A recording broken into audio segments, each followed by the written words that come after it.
So I have a couple questions when it comes to copyright. Yeah. So we own a company called Call Magicians. That is like a cold calling company with virtual assistants. Okay. Another company came out with a company called Call Magic Leads. And I was pretty much like, fuck you. I want to send them like a cease and desist letter. Okay, wait. Yours is theirs is Call Magic Leads, and what's yours? Ours is Call Magicians. Call Magicians. Okay. Yeah. Like no grounds? So that's not really a copyright issue. That's a trademark issue. So copyright is about creative stuff that you put out. So poems, software code, online courses, things like that. That's covered by copyright. Trademark is about your brand identity. So that's really that is really a brand identity issue. So before I could answer something like that, I would have to go into the trademark database and see what else is out there. So what we really care about is it confusingly similar enough such that a consumer, whatever space that consumer is in, would a consumer be confused and think that your stuff and their stuff came from the same company?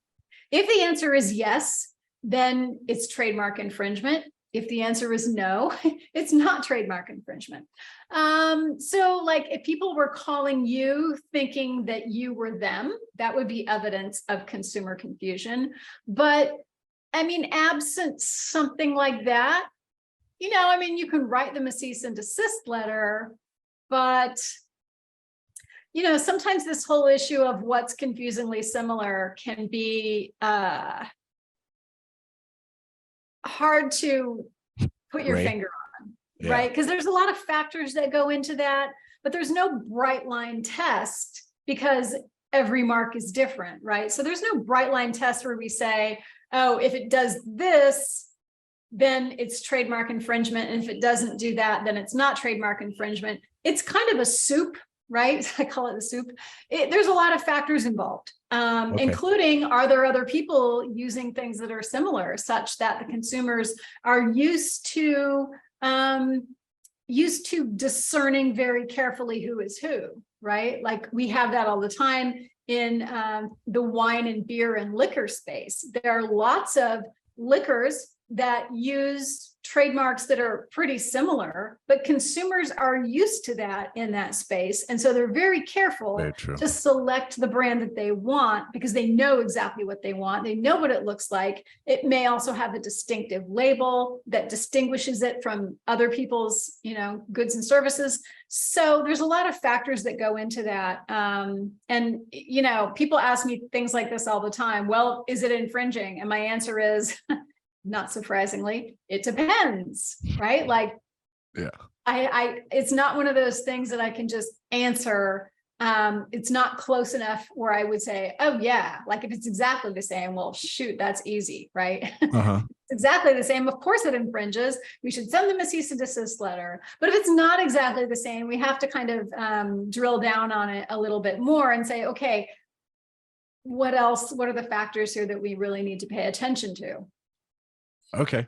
Well, that makes me feel better because we have actually had calls from people thinking that we are them. Okay. So, well, that's a factor. Are consumers actually being confused? Because likelihood of confusion is one of the things that we look at, and it's a very strong piece of evidence. So if people are calling you and thinking you're them or vice versa, then that would weigh heavily in favor of finding that their mark is confusingly similar. You have to be careful of these things too, because what if they started using it first, but you didn't know it? You thought you used it first, but you really didn't. Right. They were using it first. And then you just blow it all up. Yeah. And then you stumbled in, right? So you have to be careful of these sorts of things. Some people go off half-cocked and start writing nasty letters, or their attorneys start writing nasty letters only to find out, oh, wait a minute, actually, we were using it first, so why don't you cease and desist? So you got to be careful of those things. Okay. What has been, I want to hear like top 3 craziest stories of the copyright and it's like blatantness, because it's insane how much of it goes around. Oh God, yeah. Okay, well, here's one. I have some clients, this one client that I'm thinking in particular, he's a really well-known copywriter, right? In other Okay. words, he writes advertising copy. He calls me up and he says, Angela, you're never going to believe what this naughty infringer, that's what I call them, naughty infringers. He didn't use that. I'm using that. I should trademark naughty infringer. Anyway, you're never going to believe what this guy did. And I said, what? And he said, I sent out an email to my list. 10 minutes later, this guy swipes my entire email and sends it out to his list. And somebody who's on both lists emailed me and said that this guy, and showed me what this guy had sent. And it's like he changed 3 words. He basically sent out my entire email today. I was like, you gotta be kidding me. Nope, he sent both to me. And I was like, wow, this is like so audacious and so stupid. So of course he had me write him a letter. And I never heard back from the guy, but he stopped. Like he never copied anything of my clients again.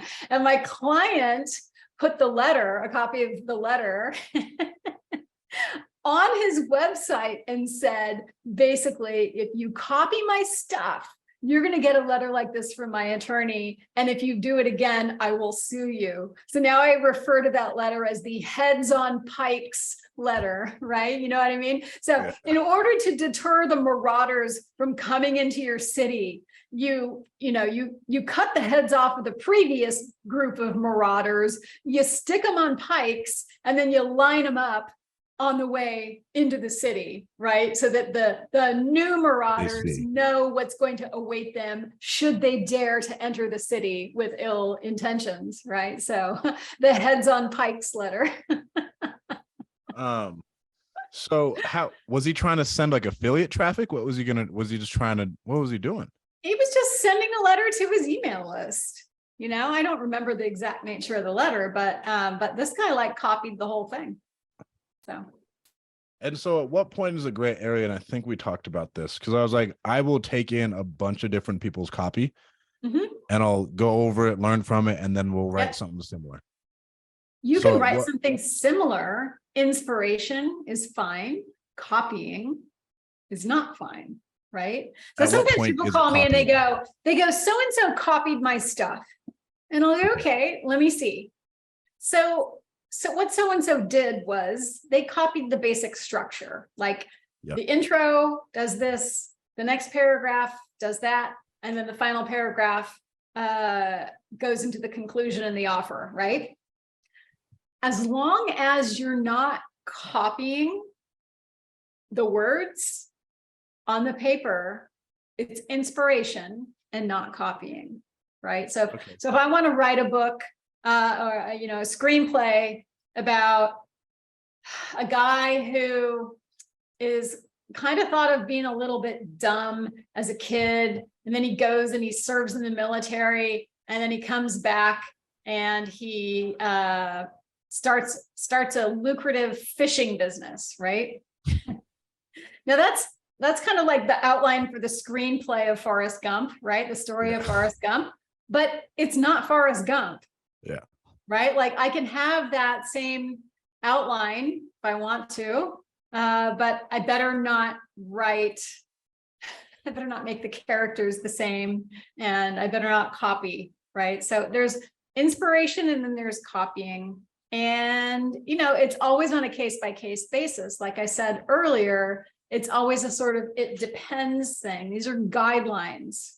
Right. So when we know copying, when we see it, then we can say, yeah, that's probably a bridge too far, but there is no bright line test for copyright infringement. And there is no bright line test for trademark infringement, which is why these cases get litigated a lot, right? Okay.